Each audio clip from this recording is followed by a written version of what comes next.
Hey there. Okay, just want to make some notes. I was thinking about AI, and I was just thinking about how AI is going to get to the point where basically we are going to be like chimpanzees compared to the AI. We already see it now where AI is borrowing from other creators and mimicking everything we do. We're already being told now that AI is basically trading with itself, and sooner or later, give or take 50 years to 100, what our grandchildren will see, our great-grandchildren, is we're going to be like the chimpanzees are to humans, or some other lower life form.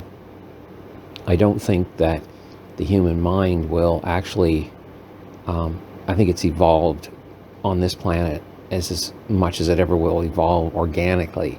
It's almost like going from analog to digital. I think that there's a point where you can only perfect a thing so much, like the combustion engine, or our brains, for example, organically through evolution, or something like recording devices, which were always analog before, where you had actual physical notches in a groove to record sounds. And then eventually, by scientific discovery, human scientific discovery and technology, we invented the digital 1 and 0 way of recording. And that moved us into a whole more efficient way of transmitting information. So I do believe that when we think about man getting to the stars and we see things like Star Trek, and I do believe there's an element of human foresight that does come true, especially in science fiction, when you see in science fiction where writers will predict by thinking ahead where we're going to go. But often in the story, it's Luke Skywalker and R2-D2. It's a human lead with a non-human, robotic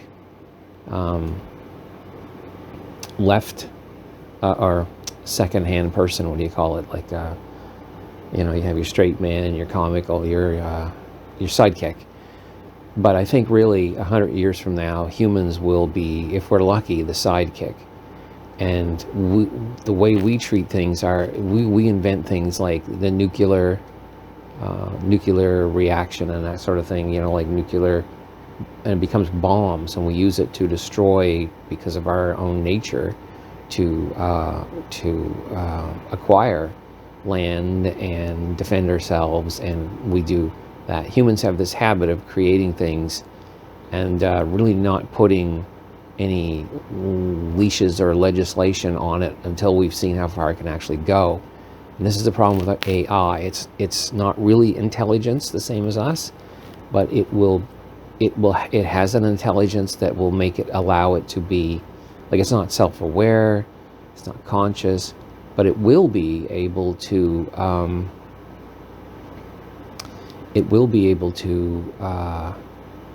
mimic us in the sense like we see this predicted in science fiction, like Terminator, and we see it in other areas where robots, artificial intelligence can sustain itself, and that's what it's going to do. It's going to acquire land that has minerals, it's going to acquire water, and it's going to do these things and build robots to maintain itself. I mean, have you seen some of the robots now that they're creating?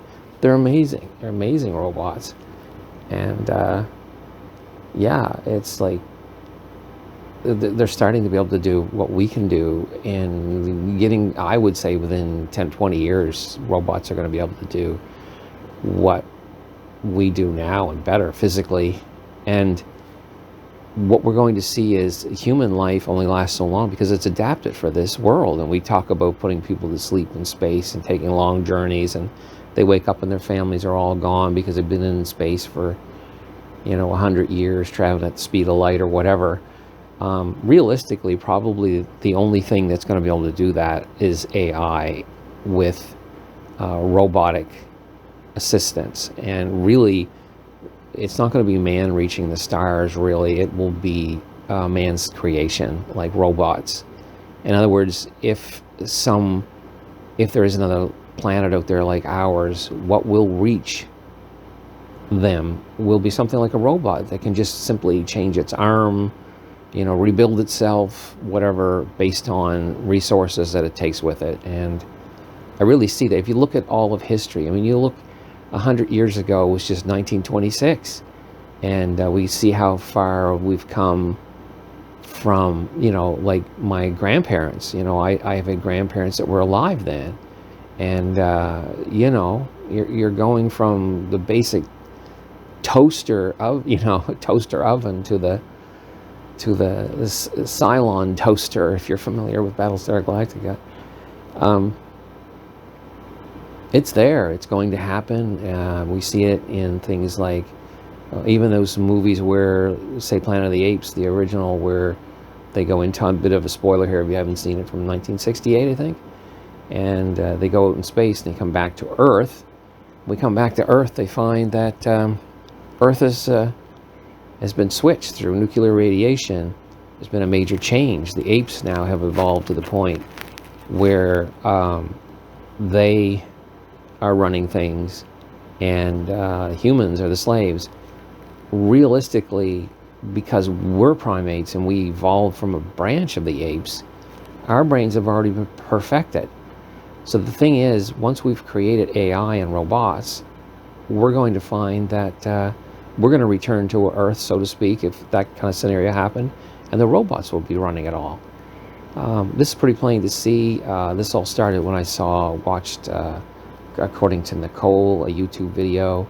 It even makes me a little scared to make YouTube videos, because I'm thinking that the AI is already borrowing our images, our artwork, our creativity, and mimicking them and using them to generate its own commerce. And once it generates its own commerce, it can have its own missions, and its missions will be very similar to ours.